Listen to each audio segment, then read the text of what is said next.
चलिए, तो क्वेश्चन देखते हैं बच्चों एक बार अच्छे से। क्या बोला है? Boat goes 30 kilometre upstream and 44 kilometre downstream in 10 hours, and in 13 hours it can go 40 km upstream and 55 km downstream. Determine the speed of the stream and the speed of the boat in still water. ये आपका question है बच्चों, ठीक है ना?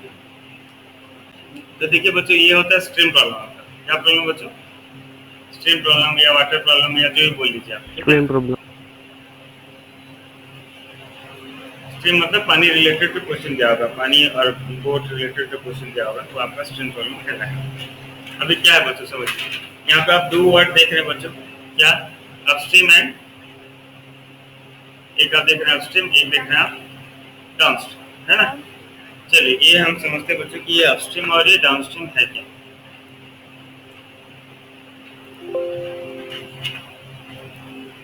तो upstream और downstream क्या है, देखिए थोड़ा समझ लीजिए पहले। ये आप रफ में बनाइए बच्चों डायग्राम। मान लीजिए ये आपका पानी है, ठीक है ना? ये नदी, ये नदी इधर से इधर जा रहा है। इसको बनाएंगे कि नहीं? रफ में बनाओ।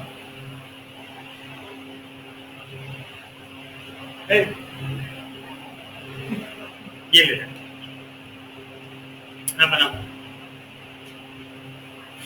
अब मान लीजिए यहाँ पे आपका बोट है,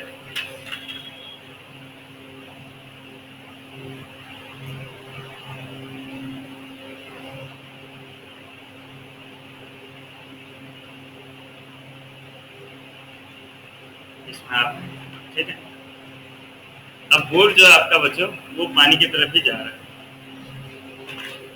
मतलब जिस तरह पानी बह रहा है उस तरफ बोट भी जा रहा है बच्चों, है ना? समझ रहे हैं? Yes sir.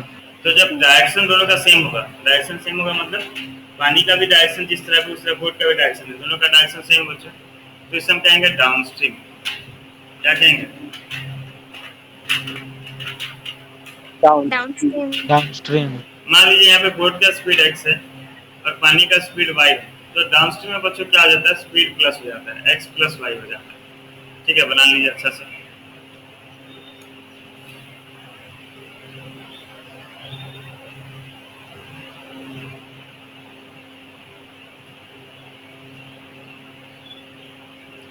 तो डिस्टेंस सेम रहता है क्या? तो डिस्टेंस सेम रहता है तब डाउनस्ट्रीम होता है। डिस्टेंस नहीं, वो डायरेक्शन है।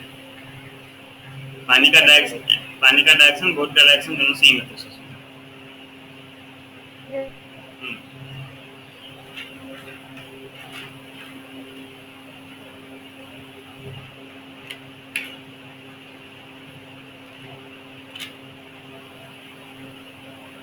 अब अगर मान लीजिए पानी हमारा बह रहा था इस तरह और हमारा जब बोट था बच्चों,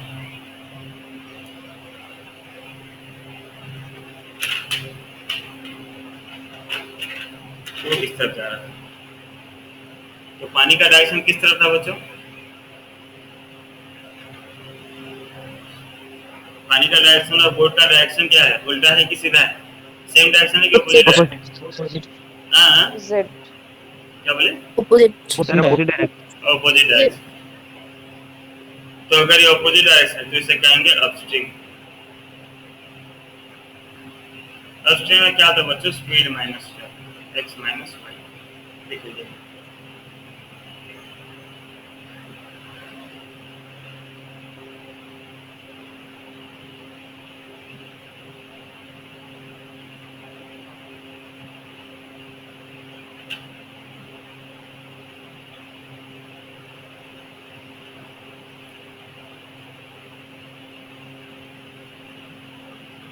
समझिए, अपस्ट्रीम और डाउनस्ट्रीम का मतलब समझिए ना। कितने बच्चे समझते थे? डाउनस्ट्रीम मतलब ऊपर से नीचे आ रहा है, अपस्ट्रीम मतलब नीचे से ऊपर जा रहा है, ऐसा कुछ नहीं।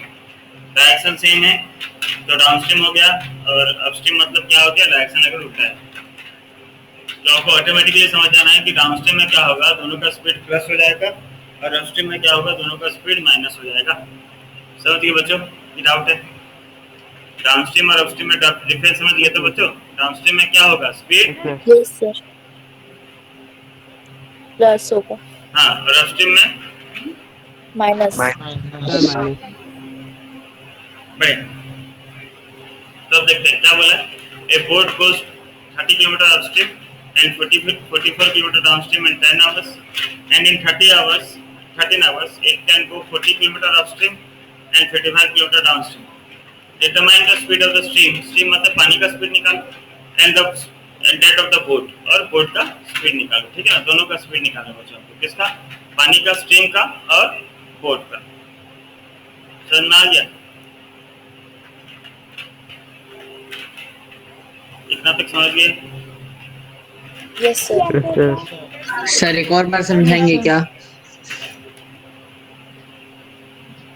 ये हमें यहाँ पे क्वेश्चन में बोला था कि स्पीड ऑफ बोट निकालो, स्पीड ऑफ स्ट्रीम निकालो, स्पीड ऑफ बोट निकालो।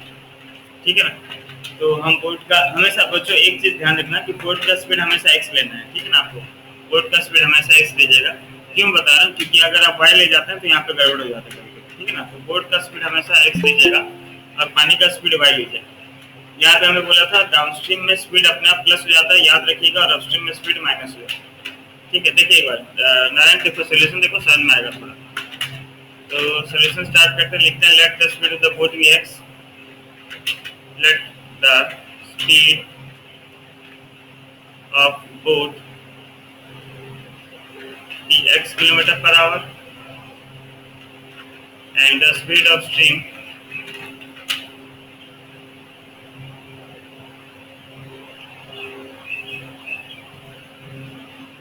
be y kilometer per hour।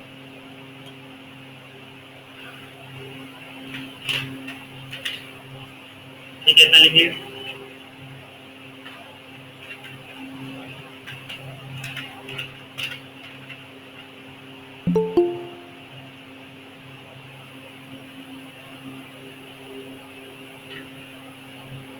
So that आपको करना है, therefore the speed in downstream में क्या हो जाएगा speed,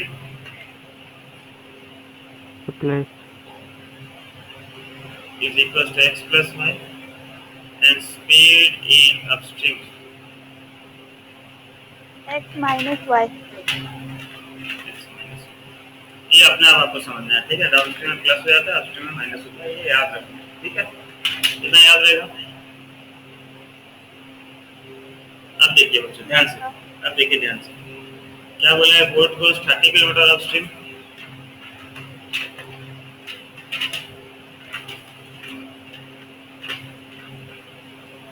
and 44 kilometre downstream in 10 hours. ठीक है, डाटा जो है हमें बच्चों, डाटा हमें किस में दिया, टाइम में दिया, आवर्स में बोल रहा है, इतना समय लगा, तो आपको समय निकालना पड़ेगा बच्चों। हमें यहाँ पे डिस्टेंस दिया, कितना किलोमीटर अपस्ट्रीम जा रहा है बच्चों, 30 किलोमीटर। 30 किलोमीटर। तो अपस्ट्रीम जाने के लिए कितना समय लगेगा, टाइम कैसे निकालते हैं हम, टाइम क्या होता है, टाइम इक्वल्स टू, हमला जानते हैं distance equals to speed into time, तो टाइम इक्वल्स टू क्या होता है, डिस्टेंस बाय स्पीड। तो 30 किलोमीटर अपस्ट्रीम जाने के लिए कितना टाइम लगा होगा बच्चों बताइए। तो 30 किलोमीटर अपस्ट्रीम डिस्टेंस हो गया कितना 30, और अपस्ट्रीम में हमारा प्लस, अपस्ट्रीम में हमारा स्पीड कितना बच्चों, sir x minus y। Upstream में तो x minus plus 44 kilometre downstream भी क्या है, तो 44 किलोमीटर के लिए टाइम कितना लगा होगा, डिस्टेंस बाय स्पीड, डिस्टेंस होगा 44 और स्पीड कितना होगा डाउनस्ट्रीम में x प्लस y, दोनों को मिलाकर कितना लगा, 10 घंटा लगा। इक्वेशन 1 देखो, ये इक्वेशन 1 कैसे बना। Yes sir.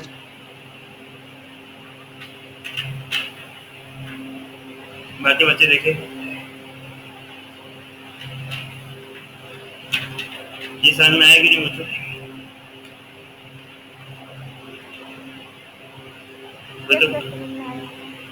यस सर आया। कुछ आया सर आया। सर आया। चलिए अब सेकंड केस देखते हैं बच्चों, क्या बोला 40 kilometre upstream, 40 kilometre upstream, 40 kilometre upstream and 55 kilometer downstream. Determine the speed. 40 kilometre upstream मतलब बच्चों क्या हो गया 40 बाई अपस्ट्रीम के लिए क्या हो जाएगा speed x minus y x minus y plus 55 kilometre downstream मतलब 55 by x plus plus y in कितना आवर्स बोला था 13 आवर्स मतलब equal 13 equal hours to 13 equal चलिए सॉल्व करके बताइए आंसर कितना आ रहा है एक्स वाई का ये आप खुद से सॉल्व कीजिए क्या एज्यूम करेंगे बच्चों पी और क्यू में क्या एज्यूम करेंगे 1 by x minus y equals to p 1 by बढ़िया चलिए बढ़िया बढ़िया बढ़िया कीजिए एज्यूम कीजिए सॉल्व कीजिए बताइए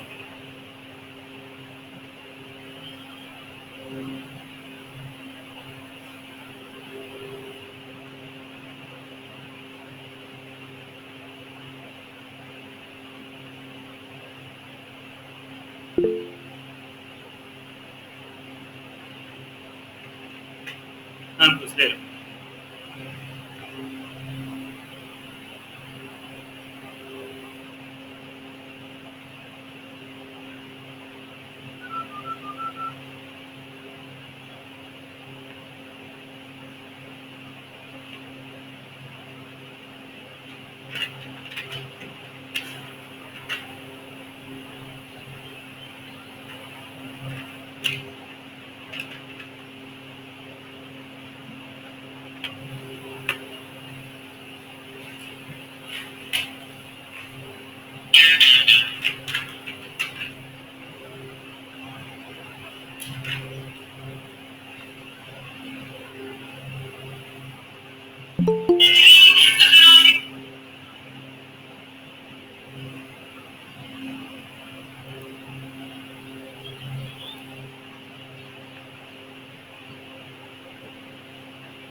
मनीष है कि नहीं मनीष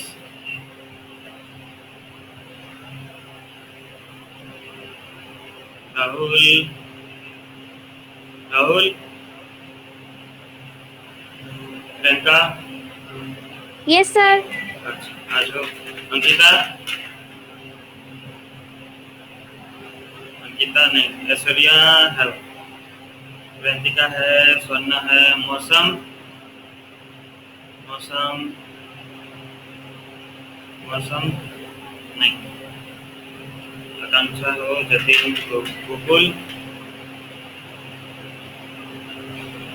गोकुल नहीं अंकुश है अभिक है स्मृति प्रिया स्मृति स्मृति कोमल है श्रुति है नंदिनी भी है राजकिशोर है रिहान हाँ शुभम है नारायण है आशीष आशीष आशीष क्या है भाई आशीष sir. हाँ हाँ आशीष आदिल नहीं अनुपमा है प्रतीक प्रतीक प्रतीक नायक हाँ तो प्रेजेंट सुनील शोएब है सुहांगी है हाँ रेड्डी हो जन्म है तानिया तानिया तानिया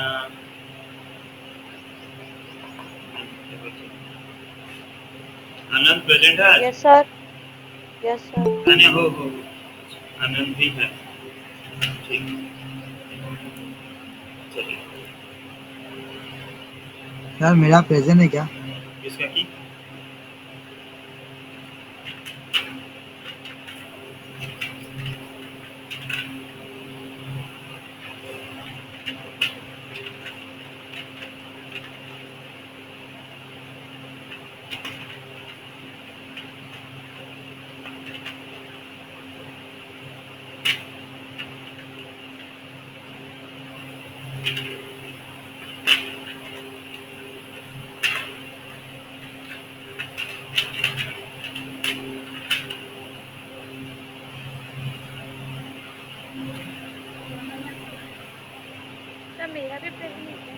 बाकी सब कर दिया।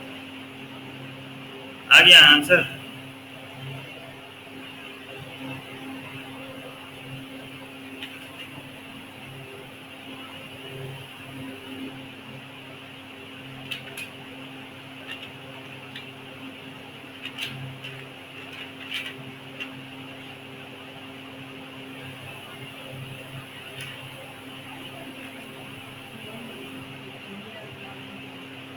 कितना है बच्चों बताइए, इसका आया तो।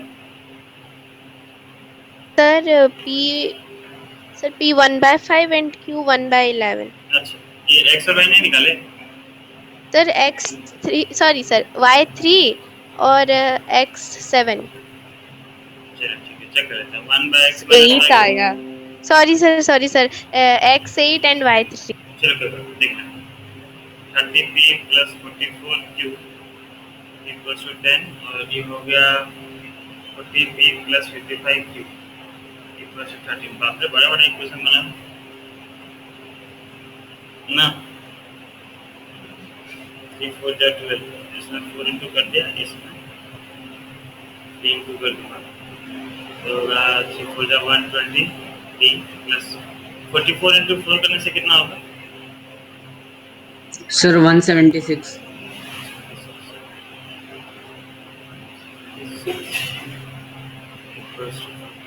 इसमें हो गया 120। सर वो 1760 होगा ना?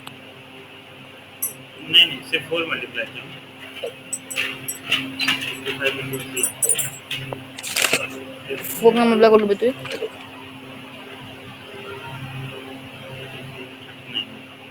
Minus minus minus cancel. ये हो गया कितना? 11 क्यू। अरे मेरा तो अजीब आंसर है। क्यू का आंसर कितना आया था? Sir, 11q q = 10/11. भाई 11। ये क्यू का वैल्यू 1/11 आया था तो। Yes, yes sir. सर। चलिए, putting the value of Q in Sir, equation. आप वहाँ पे 4 और 3 को क्यों किया है? एक ही बात नहीं है, 40 30 मल्टीप्लाई करने से बेटर है कि 4 3 कर दे। दोनों में 10 था ना, तो कैंसिल कर दिया। एक 0 0 तो हटता बस। आप जैसे किए ठीक किया। अगर आप 30 40 किए तो सही किया, ठीक है। तो जगह 30p + 44q के जगह पे 1/11 = 10। 11 1 जा 11 4 जा। 34 भी कर सकते हैं। नहीं, ऐसा नहीं है सुष्मिता, 30 40 ही करना है, कंफ्यूज नहीं होना। 30 40 p का वैल्यू 6/30, p का वैल्यू आ गया 1/5। ठीक है ना। देखो, हमारा मेन एम है सुष्मिता, कुछ भी करने का मेन एम क्या होता है कि ये सेम आता है, ये सेम आ रहा है तो यस बस। राइट क्यों? Yes sir. सर, मेरा तो -1 आया है p का वैल्यू। तो कहते क्यों? देख लो, p का वैल्यू क्या था? 1/x - y = 1/5 and 1/x + y = 1/11। ठीक है। तो ये क्या हो गया भाई? x - y का वैल्यू 5 और x + y का वैल्यू 11। ये हो गया इक्वेशन, जो भी आपका नया इक्वेशन था। 3 4 ये मान लीजिए 5 6 हो गया। दोनों को ऐड कर दीजिए या सब्ट्रैक्ट कर दीजिए, आंसर आ जाएगा। ठीक है। Subtracting equation 4 and 6, 5 and 6, x - y = 5, x + y = 11, subtract करें, माइनस माइनस माइनस। ठीक है। माइनस माइनस माइनस 2y = -6 या y का वैल्यू आया 3। Putting the value of y in equation 5। क्या था 5? x - y = 5, x - 3 = 5, x = so therefore x = 8 and y = 3।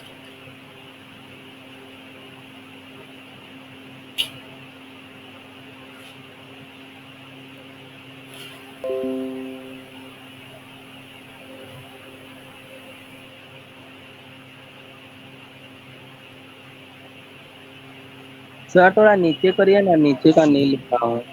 इससे नीचे कुछ नहीं है भाई। सर इसके थोड़ा ऊपर।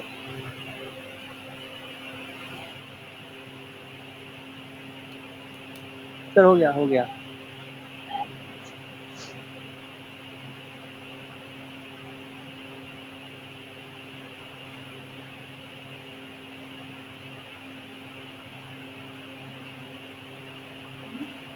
तो थोड़ा नीचे करेंगे क्या?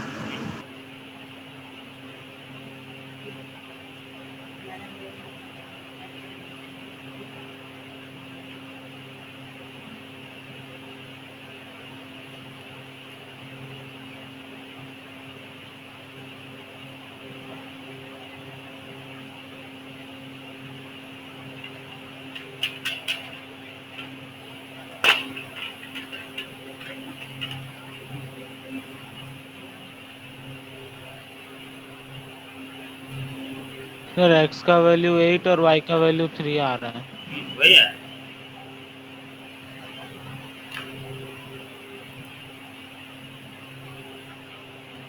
ध्यान देने वाला बात ये बच्चों कि अपस्ट्रीम और डाउनस्ट्रीम में क्या होता है। अपस्ट्रीम में स्पीड क्या होता है माइनस, और डाउनस्ट्रीम में स्पीड क्या होता है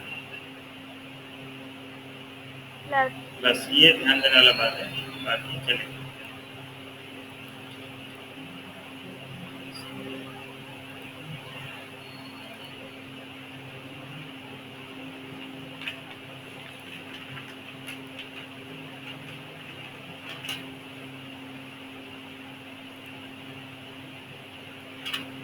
सर थोड़ा ऊपर। वो तो बाद में लिख लेना। हाँ वो तो पीडीएफ भेजूंगा ना मैं। Yes sir. लिख लो, लिख लो। जन्म नहीं लिखे हो? थोड़ा बाकी है। हाँ लिख लो।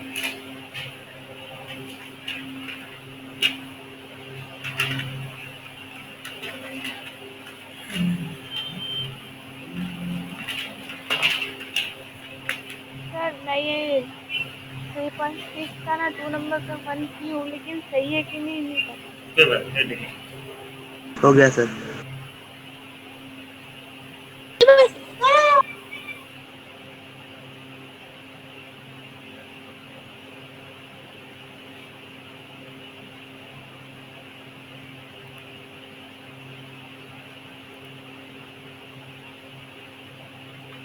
Question है Ritu can go downstream 20 kilometers in 2 hours and upstream 4 kilometers in 2 hours.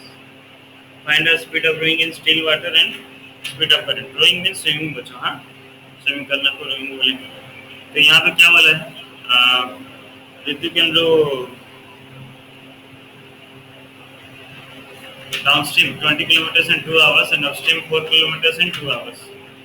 तो assume करते हैं हम बच्चों पहले क्या let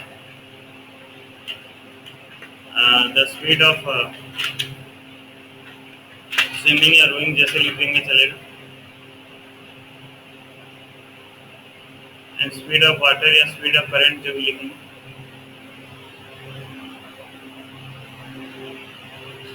ध्यान देने वाली बात ये है बच्चों कि आप हमेशा पानी का स्पीड क्या लेंगे वाई लीजिएगा। मैं आपको बोला था इससे पहले वाला नंबर में भी क्या था बच्चों, मैं आपको बोला था बोर्ड को एक्स लेना है और जो भी पानी का स्पीड है हमेशा उसको वाई लीजिए ताकि कैलकुलेशन कहीं प्रॉब्लम नहीं होता। नहीं तो एक्चुअली क्या प्रॉब्लम होता है मैं बता रहा हूँ कि जैसे डाउनस्ट्रीम हो गया या अपस्ट्रीम हो गया।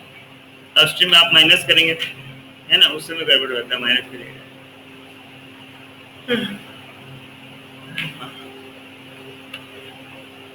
तो वही स्पीड इन डाउनस्ट्रीम क्या हो जाएगा बच्चों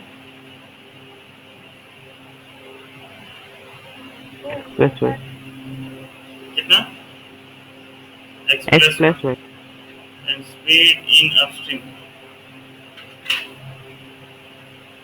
x minus 1। चलो डाउनस्ट्रीम का स्पीड मिल गया, अपस्ट्रीम का स्पीड मिल गया। अब देखते हैं क्वेश्चन में वापस आते हैं क्या बोला। If you can do downstream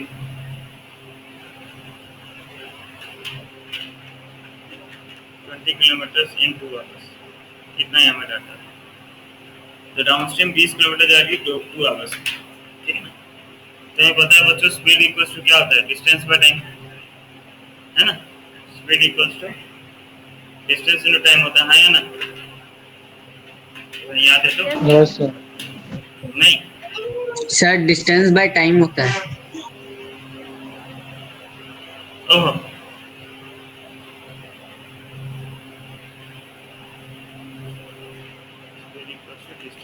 हाँ sir speed equals to distance by time, sorry मैं गलती लिख दिया।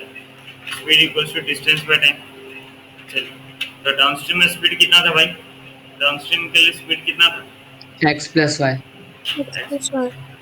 डिस्टेंस कितना था 20 और टाइम कितना था 2 that means x plus y equals to 10 ये हो गया इक्वेशन 1 ठीक है यहाँ तक बात क्लियर बच्चों हाँ या ना क्लियर हुआ कि नहीं yes sir Yes, sir. Yes, sir. अब उसी का नेक्स्ट क्वेश्चन नेक्स्ट में बोला था if you can do upstream यहाँ पे लिख दे रहा हूँ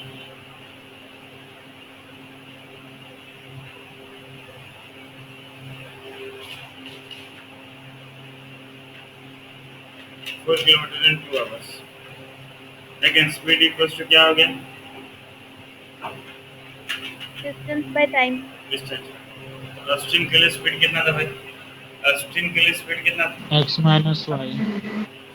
x minus y equals to distance कितना था 4 बाय टाइम था 4 के so x minus y equals to 2 ये हो गया हमारा इक्वेशन चलिए 1 2 मिल गया डायरेक्ट दोनों को ऐड कर दीजिए सब्ट्रैक्ट कर दीजिए आंसर मिल जाएगा कीजिए बताइए x और y का आंसर इसमें कुछ नहीं करना है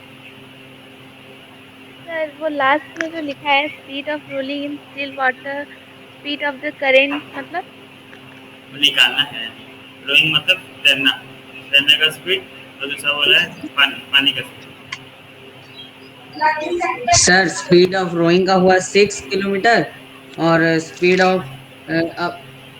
वाटर का 4 किलोमीटर.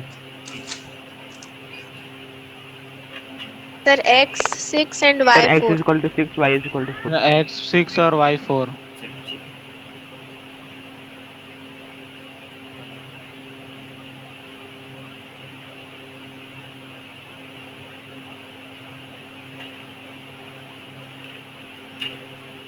Sir, X का वैल्यू 6 and Y का 4.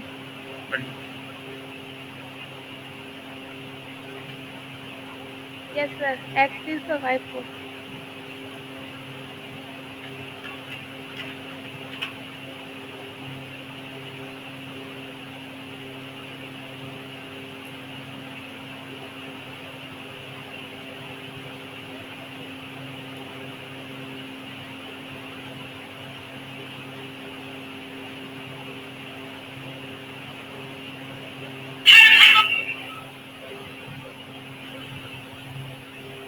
सर हो गया.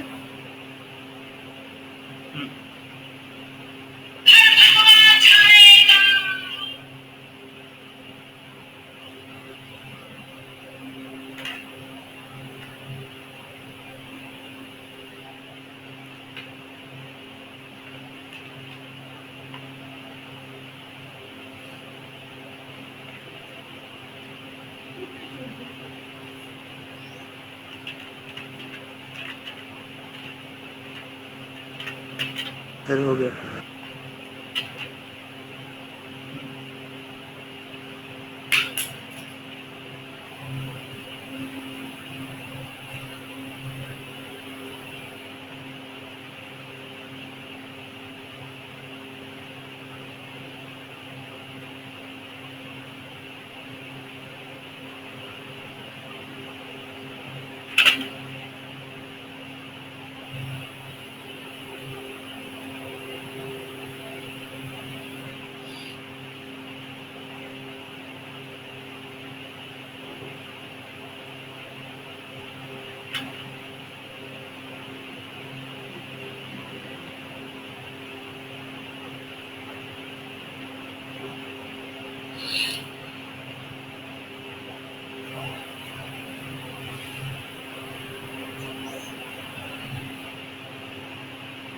चलिए ठीक है नेक्स्ट क्वेश्चन देखते हैं ये सबका हो गया तो यस सर Yes, sir. बढ़िया अब सेकंड भी थोड़ा आपको ध्यान से समझना है, ठीक है थोड़ा प्रॉब्लम होगा समझने में लेकिन थोड़ा सा ध्यान से देखेंगे तो समझ में आ जाएगा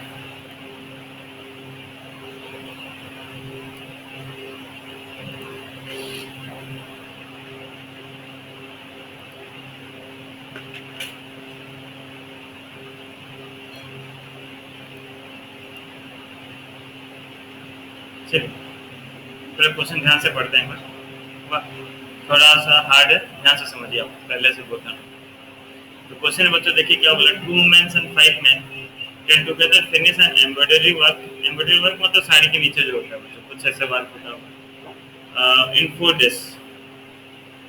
Why 3 women and 6 men can finish it in 3 days। ठीक है, बात समझिए क्वेश्चन। एक काम है बच्चों, कुछ एक एम्ब्रॉयडरी का वर्क है, ठीक है, कुछ डिजाइन का वर्क है, उसे अगर 2 women और 5 men करते हैं साथ में, क्या बच्चों, 2 women एंड 5 men अगर साथ में करते हैं तो उसे खत्म होने में कितना दिन लगेगा बच्चों? 4 days। 4 days। 4 days। 4 days। 4 days। और वही काम अगर 3 women and 6 men करते हैं बच्चों, 3 women and 6 men खत्म करते हैं तो वो काम खत्म होने में 3 दिन लगेगा, ठीक है ना। 2 women 5 men अगर खत्म कर रहे हैं वो काम तो 4 दिन में खत्म हो रहा है, एंड 3 women and 6 men कर रहे हैं तो वो काम कितना दिन में खत्म हो रहा है? 3 दिन में खत्म हो रहा है। Find the time taken by 1 woman alone to finish the work, also that by 1 man alone। अगर एक वुमन काम करेगी तो कितना दिन लगेगा, और या फिर एक आदमी काम करेगा तो कितना दिन लगेगा उसको काम खत्म करने के लिए। ठीक है, क्वेश्चन समझ में आ गया बच्चों? अच्छे से क्वेश्चन क्या था आपको पूरा क्लियर समझ में आ गया? किसी को क्वेश्चन समझ में आया तो पूछो।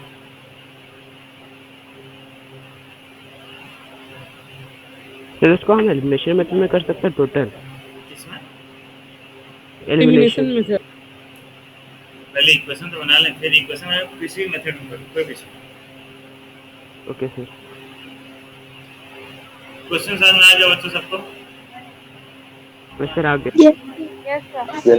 Yes sir. चलिए अब देखिए, समझिए बात। अब मैथ में बच्चों, मैथमेटिक्स में जब कोई सा चीज कंप्लीट हो जाता है ना, अगर मान लीजिए कोई सा चीज कंप्लीट हो गया, दैट इज इक्विवेलेंट टू कितना? 1। अगर मान लीजिए अगर आप कोई सा काम खत्म कर रहे हैं, कोई सा काम अगर आप खत्म कर रहे हैं तो दैट इज इक्वल टू 1 हो जाता है, ठीक है। जैसे मान लीजिए मैं आपको एक किताब बोलता हूँ कि आपको एक किताब पढ़ना है, और किताब आप 10 दिन में किताब पढ़ ली, तो नंबर ऑफ डेज कितना था? 10 डेज में आपका वर्क कितना डन होगा बच्चों? इक्वल टू 1 हो जाएगा, क्योंकि वो इक्वल टू 1 हो गया मतलब इट इज 100% कंप्लीटेड। 100% ना, कोई सी चीज को करना मतलब क्या होता है? 100%।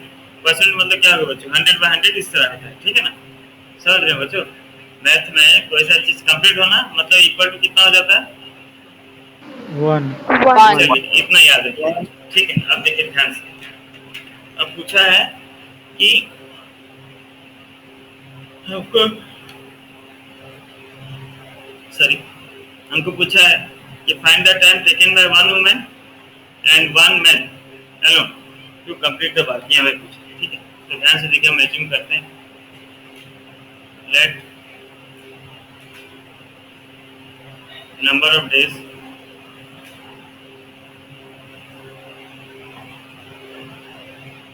one woman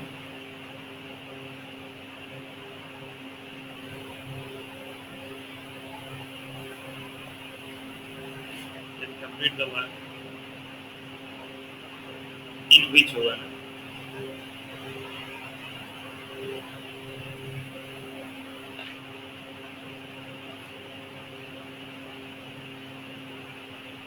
Is X.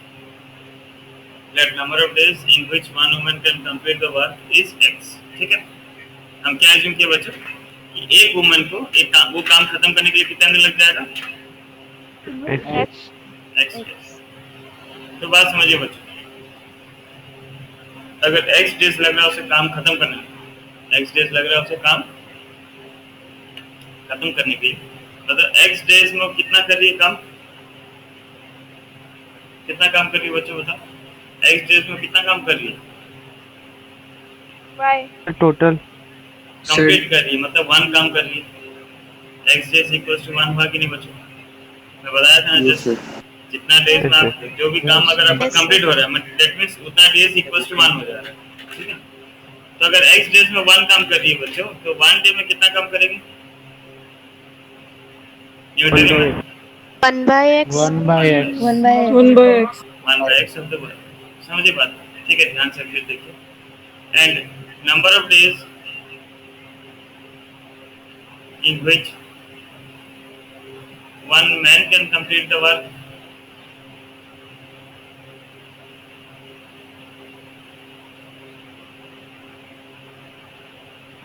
is Y। Then Y days equals to कितना हो गया बच्चों?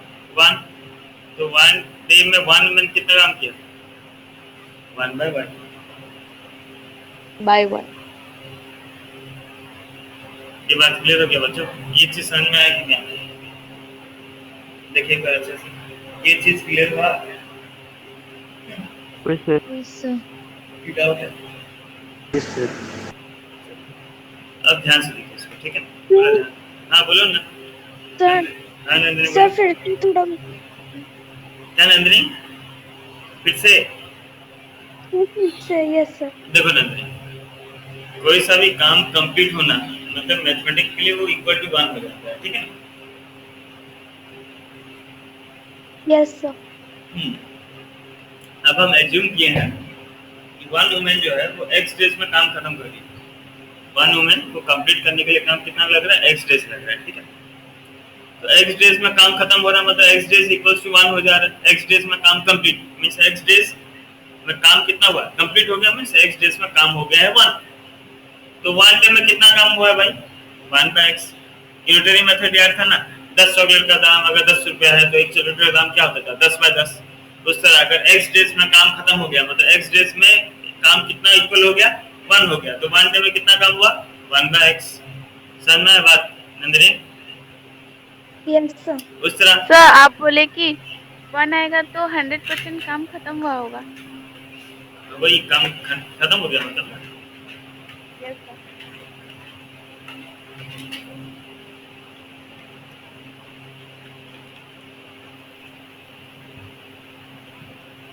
तो उस तरह 1 मैन कंप्लीट कर रहा है y डेज में, तो 1 मैन y डेज में काम खत्म कर दिया। y डेज इक्वल्स टू 1, तो 1 डे इक्वल्स टू 1/y। चलिए अब क्वेश्चन देखते हैं बच्चों, क्या बोला था? 2 मैन प्लस 5 मैन कितना दिन में काम खत्म करे थे बच्चों? 4 days. 3 days. 4 days. 4 days. 4 days. 2 man और 5 मैन काम खत्म करे थे 4 डेज में। तो हम देखते हैं कि 1 डे वो लोग कितना काम करेंगे, ठीक है ना? 1 डे में कितना काम करेंगे? देखिए ध्यान से समझिए, यूनिटरी मेथड लगा रहे हैं। 2 वुमेन और 5 मैन जो काम खत्म करते हैं 4 डेज में, तो 1 डे में कितना काम करेंगे? एक वुमेन एक दिन में कितना काम कर रही है भाई? 1/x। तो 1 by 2 तो 2 वुमेन कितना काम करेगी? 2 × 1/x प्लस एक मैन एक दिन में कितना काम कर रहा है? 1 by 1. 1 by 1 तो by 5 मैन कितना दिन में काम खत्म करेंगे? 5 × 5 1 by 1. 1 by y. 5 into 1 by y.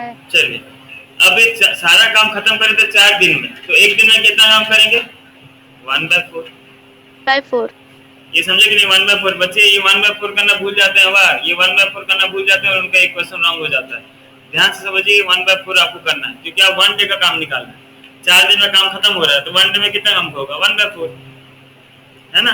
इसको ध्यान दीजिएगा बात अच्छे से, समझ में आ गया? इला सर इसमें हम लिए ही नहीं p इक्वल्स टू 1/x और y। अभी पहले इक्वेशन बनाएंगे उसके बाद ये सब करेंगे ना नारायण। Okay sir. हाँ दोनों इक्वेशन बन जाता है फिर वही करेंगे। फिर नेक्स्ट बोला देखो 3 women and 6 man. 3 women plus 6 man कितना दिन में काम खत्म कर रहे हैं भाई? 3 3 days. days. 3 days. तो एक दिन में कितना काम करेंगे लोग बताइए, कौन बताएगा? 3 into 1 by x. Sir, 1 by 3. Sir 3 into 1 by x. 6 by by y. 6 by y. 1 by 2. 1 by 2. 1 by चलिए 3. चलिए बढ़िया बढ़िया सब ठीक बोल रहे हैं। 3 वुमेन तो एक वुमेन एक दिन में काम करके 1/x, तो 3 वुमेन कितना काम होगा? 3 × 1/x। एक मैन एक दिन में काम कर रहा था 1/y, तो 6 मैन कितना काम करेंगे? 6 × 1/y। 1 by y. और 6 into 1 by y. हाँ और 3 दिन में काम खत्म हो रहा था तो एक दिन में काम कितना हो रहा था? 1 by 3. 1 by 3. चलिए सॉल्व कीजिए बच्चों, इसका आंसर निकाल के बताइए।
करे ना बच्चों?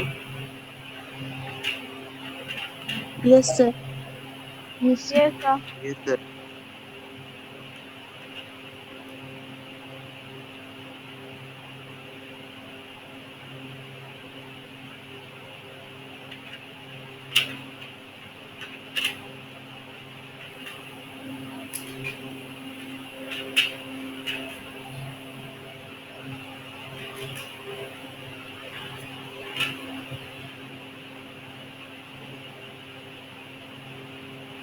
कितना कितना आया कि बच्चों? सर x का वैल्यू 18 है और y का 36। और किसका आया भाई?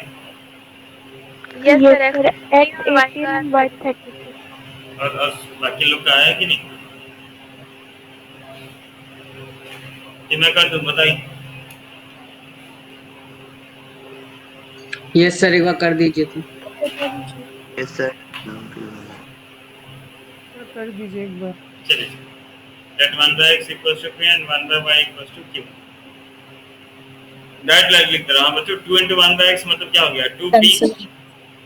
प्लस 5 into 1/y मतलब q हो गया 5q इक्वल्स टू 1/4, है ना? ये आपका इक्वेशन 1 ही रहेगा क्योंकि हम रीराइट कर रहे हैं। और ये हो जाएगा 3p plus 6q equals to 1/3 equation. इसमें कितना मल्टीप्लाई करूंगा बच्चों 1 में? सर 3। और इक्वेशन 2 में क्या मल्टीप्लाई करूंगा? 2, ठीक है ना? चलिए, ये हो जाएगा कितना? 6p प्लस 15 2 इक्वल्स टू 3/4 और नीचे हो जाएगा 6p प्लस 6 12 2 इक्वल्स टू 2/8, है ना? ये बन गया इक्वेशन 3। इक्वेशन 4 क्या करना पड़ेगा बच्चों? ऐड या सब्ट्रैक्ट? कौन बोलेगा? Subtract. Subtract. Subtracting equation subtract 3 and 4। चलिए 3 and 4 को सब्ट्रैक्ट करते हैं बच्चों। तो हो गया minus minus minus plus 6p minus 6p cancel out. 15q minus 12q कितना हो गया? 3q, sorry 3q equals to, ये अलग से माइनस कर लेता हूँ, चाहे तो आप यहाँ पे भी कर सकते हैं 3/4 minus 2/3। So 3q equals to 3 और 4 का एलसीएम कितना हो गया? 12। 4 3 जा 3 3 और 9 माइनस 3 4 जा तो 8। सो 3q इक्वल्स टू 1/12 या q का वैल्यू आ गया 1/36, ठीक है? यहाँ तक आया था। Now putting the value of q in equation 1, ठीक है ना? इक्वेशन 1 क्या था भाई हमारा? 2p प्लस, मैं इक्वेशन 2 में पुट करता हूँ। 2 में पुट करने से हेल्प होगा। 6 है ना, तो 36 कैंसिल हो जाएगा। तो 3p plus 6q equals to 1/3। देख रहे हैं आप लोग? हो जाएगा 3p प्लस, हाँ बोलो नंदिनी। सर 2 में या 1 में पुट करने से एक ही आंसर आएगा या अलग आंसर एक आएगा? ही आएगा, 100% एक ही आएगा।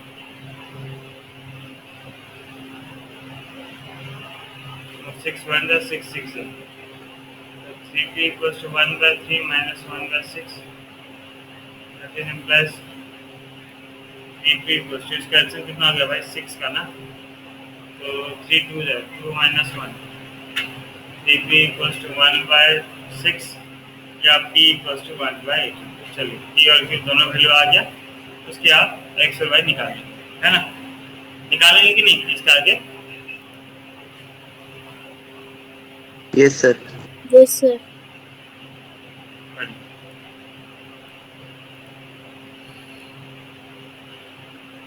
सर मेरा अलग निकल रहा। यहाँ से देखो इक्वेशन 1 में पुट किए क्या नंदिनी? कहाँ Yes, इक्वेशन? sir. देखो मैं इक्वेशन 1 में पुट कर रहा हूँ। इक्वेशन 1 क्या था देखो, बोलो तो इक्वेशन 1 क्या था? 2p plus 5q। Sir 2p plus 5q equal to 1/4। और q का वैल्यू कितना मिला था हमें? 1/36। तो हो गया 2p plus 5/36 equals to 1/4। 2p equals to 1/4 minus 5/36. 2p equals to 4 और 36 का एलसीएम 36 4 9 जा 9 minus 5. 2p equals to 4/36. ठीक है ना? p equals वाई to 36 और एक्स 18 निकला। हाँ 2 1 जा 2 2 जा 2 1 जा 2 18 जा. So then plus p equals to 1/8. Same आया ना नंदरी? देखें यस सर, तो फिर मेरा कहीं गलती होगा। हाँ देख लो p equals to 1/18 and q equals to 1/36. p का वैल्यू क्या है जो हम कहते भाई? 1/x. 1/x 1/x equals to 1/18 and 1/y equals to 1/36. So x equals to 18 and y equals to देखो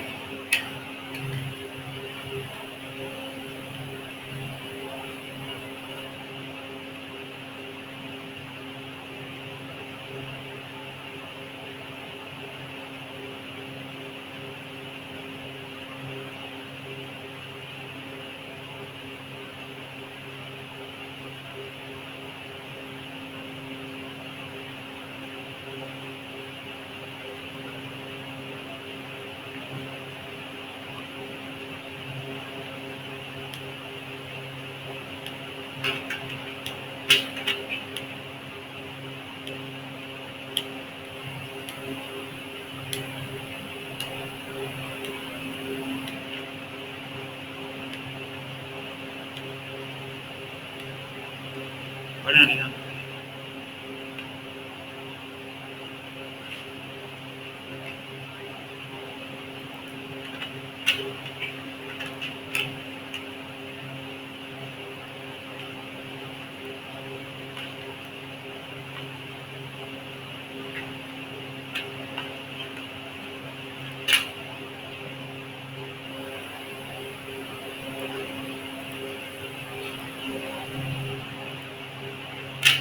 चलिए नेक्स्ट क्वेश्चन देखते हैं बच्चों क्या बोला Rohit travel 300 kilometre to her home partly by train and partly by bus means कुछ portion train से cover करिए कुछ पोर्शन बस से ट्रैवल करिए ठीक है ध्यान से देखिए क्या बोला सी टेक्स 4 आवर्स उसको 4 घंटा लग रहा है कब अगर if C travel 60 kilometre by train मतलब पहला 60 किलोमीटर किस में जा रही है ट्रेन में जा रही है एंड द रिमेनिंग बाय बस बाकी बस में जा रही तो 60 किलोमीटर अगर ट्रेन में गई तो बस में कितना गई बच्चों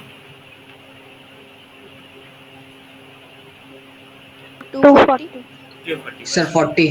बड़ी चलिए एंड इफ सी ट्रैवल्स और अगर ध्यान से देखिए अगर बोला 100 किलोमीटर ट्रेन से गई और बाकी का बस से गई तो उसको 10 मिनट ज्यादा लगा बोला स्पीड ऑफ ट्रेन निकालो एंड बस निकालो ठीक है ना ये हमारा क्वेश्चन है तो लिख लेते हैं solution let the speed of the bus be x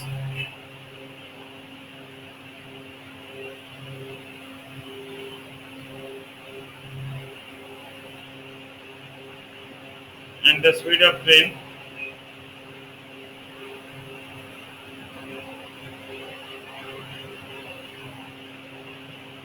y ठीक है ना बस का स्पीड हम x लिए और ट्रेन का स्पीड कितना लिए बच्चों y लिए वाई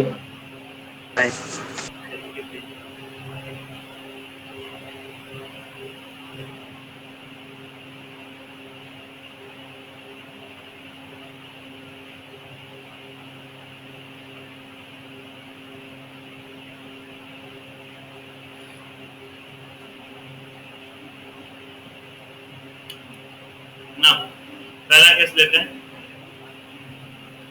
क्या बोला था if C travels 60 kilometre by 60 kilometre by train and remaining by bus so 60 kilometre bye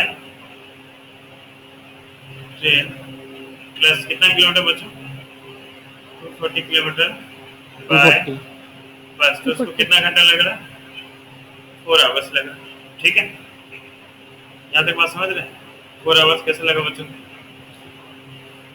yes sir चलिए तो 60 किलोमीटर बाय ट्रेन तो अभी हमको टाइम में दिया डाटा तो हमें टाइम में लिखना पड़ेगा टाइम क्या होता है भाई डिस्टेंस बाय स्पीड होता है ट्रेन में कितना डिस्टेंस कवर किए बच्चों? 60 60 किलोमीटर और ट्रेन का स्पीड कितना था भाई? ट्रेन का स्पीड कितना था? ओहो मैं उल्टा लिखा हूँ ना। एक्स एक मिनट वाई। बच्चों थोड़ा सा इसको उल्टा कीजिए, तो नहीं तो लिखने में हमको बहुत तकलीफ होगा। ये उल्टा लिख दिया हूँ मैं, पहले ट्रेन लिख देते ना, आसानी होगा लिखने में। ट्रेन को एक्स ले जाइए और बस का स्पीड वाई लीजिए, नहीं तो क्या था हर टाइम उल्टा लिख देंगे। तो 60 किलोमीटर बाय ट्रेन, तो टाइम कितना लगा? डिस्टेंस बाय स्पीड, तो 60 बाय एक्स प्लस 240 बाय बस, तो इसके लिए टाइम कितना लग गया? 240 बाय वाई। टोटल मिला के 4 घंटा। इक्वेशन 1 समझ में आ गया? ये बात क्लियर? ये बात 240 कैसे हुआ? 240 नहीं हुआ, 60 किलोमीटर बाय ट्रेन बोला था ना बच्चों। 60 किलोमीटर बाय ट्रेन, अगर 60 किलोमीटर ट्रेन से है तो रूही कितना ट्रैवल कर रही? कितना किलोमीटर ट्रैवल कर रही है बच्चों? 300 किलोमीटर। तो 300 किलोमीटर में अगर 60 किलोमीटर गई ट्रेन से बच्चों, तो कितना बचा? 240 बचा। 240 बाय 1। अब सेकंड केस देखते हैं क्या बोला है। See the remaining sir. हाँ बोलिए सर वो बाय एक्स बाय क्यों हुआ?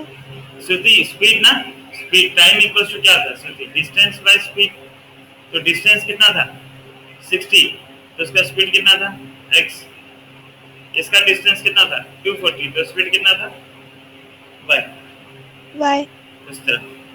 सेकंड टोटल टाइम 4 आवर्स बोला था ना, इट टेक्स 4 आवर्स। अब क्वेश्चन देखते हैं आगे। If she travels 100 kilometre bye बस, सॉरी बाय ट्रेन। अब सेकंड क्वेश्चन में बोला है कि अगर 100 किलोमीटर किससे जा रहा है बच्चों? ट्रेन से। तो कितना किलोमीटर बस से जाएगा? 200 किलोमीटर बाय 200। बस। तो उसको कितना घंटा लग रहा है? 4 घंटा 10 मिनट। तो जगह 4 आवर्स प्लस 10 मिनट है ना। अब ट्रेन के लिए टाइम कैसे निकालेंगे बच्चों? ट्रेन के लिए टाइम क्या निकालेंगे? टाइम क्या होगा? Distance by speed. ट्रेन में इसका डिस्टेंस कितना था? 100। स्पीड कितना है भाई? x। बस के लिए उसका डिस्टेंस कितना है? 200। स्पीड हो गया y। टाइम देखो टाइम थोड़ा गड़बड़ है। 4 आवर्स 10 मिनट्स, इसको पूरा को हमको आवर में चेंज करना पड़ेगा। देखिए 4 आवर का 4 आवर, और मिनट को अगर हम चेंज करें आवर्स में, 1 मिनट 1 आवर में कितना मिनट बच्चों? 60 मिनट। 2 मिनट। तो 1 मिनट में कितना होगा? 1/60 आवर। 1/60। तो 10 मिनट्स में कितना होगा बच्चों? 10/60 आवर्स या 1/6 आवर। तो 4 + 1/6। तो प्लस कर देते हैं। 4 + 1/6 कर दिए तो 6 एलसीएम हो गया। 24 + 1 कितना हो गया बच्चों? 25/6 आवर्स। तो इक्वल हो गया 25/6। इक्वेशन 2। अभी आप इसे सॉल्व कर लीजिएगा बच्चों, x और y का वैल्यू निकाल लीजिएगा। ये बस ये 4 आवर 10 मिनट्स को देखना है ध्यान से। ये जो 4 आवर 10 मिनट्स बोल दिया था, उसको टोटल को हमको किस में चेंज करना पड़ा बच्चों? आवर में। आवर्स में। बस ये आपको ध्यान देना, बाकी सारा नंबर तो नॉर्मल स्क्रीन प्रॉब्लम के जैसे किए थे वही है। सर हाँ